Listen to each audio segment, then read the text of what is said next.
Hi everybody and welcome to Red Story. Part 2, The Beginning of the End.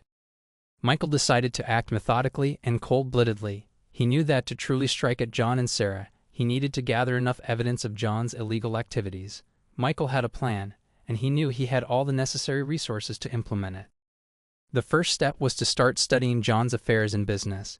Michael knew that not everything in John's company was honest and transparent. He remembered a former employee of John's with whom he once had a special relationship. Her name was Lisa, and she worked in John's company in the finance department. Michael knew that Lisa could provide him with valuable information about how money flowed in the firm. Michael contacted Lisa, explained the situation, and asked for her help. Lisa, dissatisfied with her former boss and still harboring warm feelings for Michael, agreed. She began passing him information about John's financial machinations. Lisa revealed the schemes used to evade taxes and launder money. In exchange for her help, Michael promised her protection and support. Meanwhile, Michael also enlisted several acquaintances who were experts in financial auditing and legal affairs. They began analyzing documents and searching for evidence of John's illegal activities. The work was painstaking and time-consuming, but Michael was determined to see it through.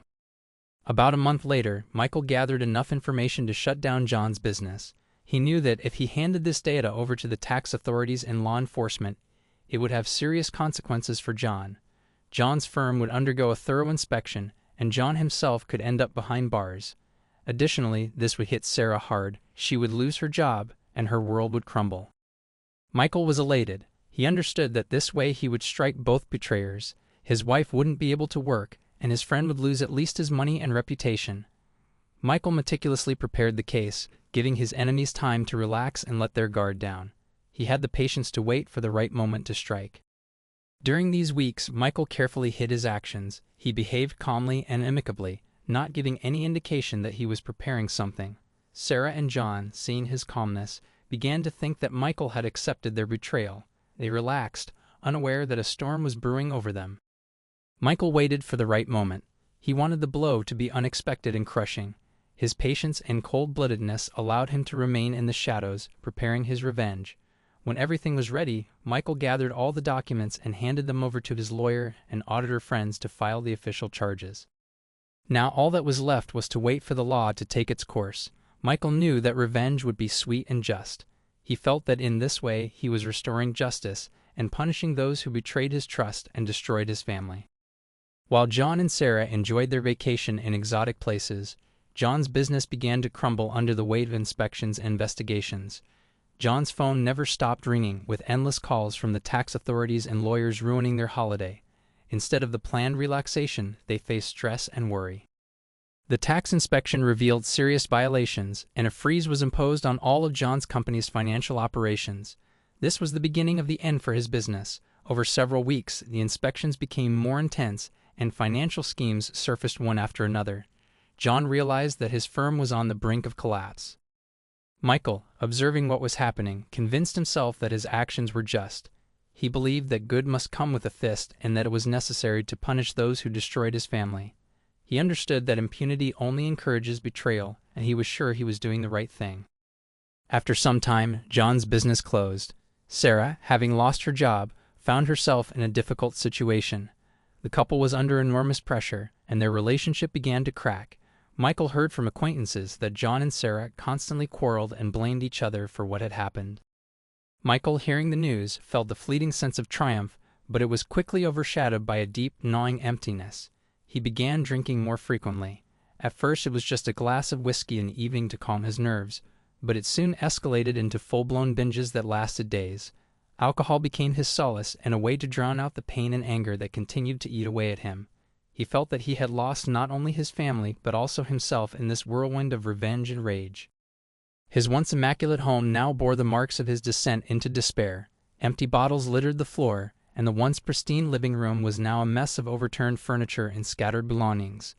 Lucy, their cat, wandered through the chaos, sensing the change in her owner but unable to help. Michael's mother, sensing something was wrong, tried to intervene. She visited him frequently, bringing food and trying to clean up the house, but her efforts were met with hostility and resistance. "I'm fine, Mom," Michael would snap, pushing her away. "I don't need your help." Emily, their bright-eyed daughter, was the silent witness to all this turmoil. She spent most of her time at her grandmother's house, shielded from the worst of her father's breakdown. But she wasn't oblivious. She saw the change in her father, the way his eyes no longer sparkled with warmth but were clouded with pain and anger. She missed the laughter, the bedtime stories, and the sense of security that once filled their home. Unexpectedly for Michael, Sarah left John. Their relationship couldn't withstand the trials they faced. As it later turned out, she found a new partner, a wealthier businessman. This only intensified Michael's feelings of bitterness and betrayal. He realized that Sarah had always strived for more, and his love and support had never been enough for her. During this time, Michael sank deeper into reflection on what had happened to his life. He had achieved his goal, but the price was too high. He had lost his family, friends, and possibly himself. Reflecting on his prayers and faith in God, he questioned whether revenge had brought him satisfaction or only deepened his suffering. Michael's internal struggle was palpable. On one hand, he felt justified in his actions. They had wronged him, and they deserved to face the consequences. On the other hand, the teachings of his faith gnawed at him. He remembered the sermons about forgiveness, about letting go of anger and finding peace through God. Yet every time he tried to pray, he saw the faces of Sarah and John, their betrayal burning brightly in his mind. As he sat in his wrecked living room one night, a bottle of whiskey in hand, Michael wondered if he would ever find peace. The room was dimly lit by the flickering glow of the television, which he barely paid attention to. His thoughts were a whirlwind of regret, anger, and longing for the life he had lost. Emily's well-being weighed heavily on his mind. He knew she was suffering, even if she didn't show it. Children were resilient, but they weren't impervious to the chaos around them. Michael wanted to be a good father, to give her the stability and love she needed, but he felt trapped in his own despair.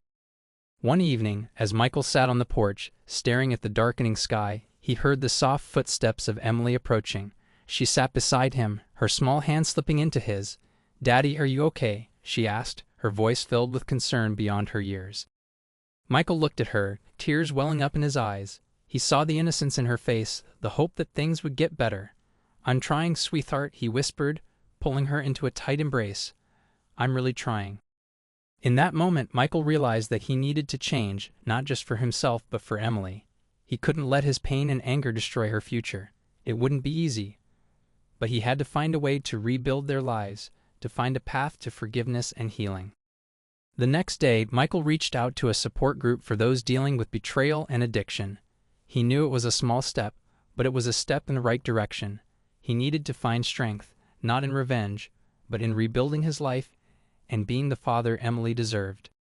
The journey ahead was uncertain, filled with challenges and setbacks, but Michael was determined to find his way back, to rediscover the man he once was, and to create a better future for himself and his daughter. Through the darkness, he hoped to find light, and through his pain, he sought redemption. In the months that followed, Michael attended regular meetings, slowly finding solace in the shared experiences of others. He reconnected with his faith, seeking guidance and strength in prayer. Gradually, he began to piece his life back together, one small step at a time. Sarah, now with her new partner, faded into the background of Michael's thoughts. His focus shifted from his anger towards her and John to the love and care he needed to provide for Emily. He found joy in the little moments with his daughter, in the simple routines that brought a sense of normalcy back into their lives. Emily thrived under her father's renewed attention and care. The bond between them grew stronger, built on mutual trust and love. Michael realized that his true victory wasn't in bringing down John or Sarah, but in rebuilding his relationship with his daughter and finding peace within himself. As the seasons changed and time marched on, the wounds of the past slowly began to heal. Michael knew he would never forget the betrayal, but he also knew that he had the power to shape his own future. With Emily by his side, he looked forward to the possibilities that lay ahead, hopeful for a brighter tomorrow.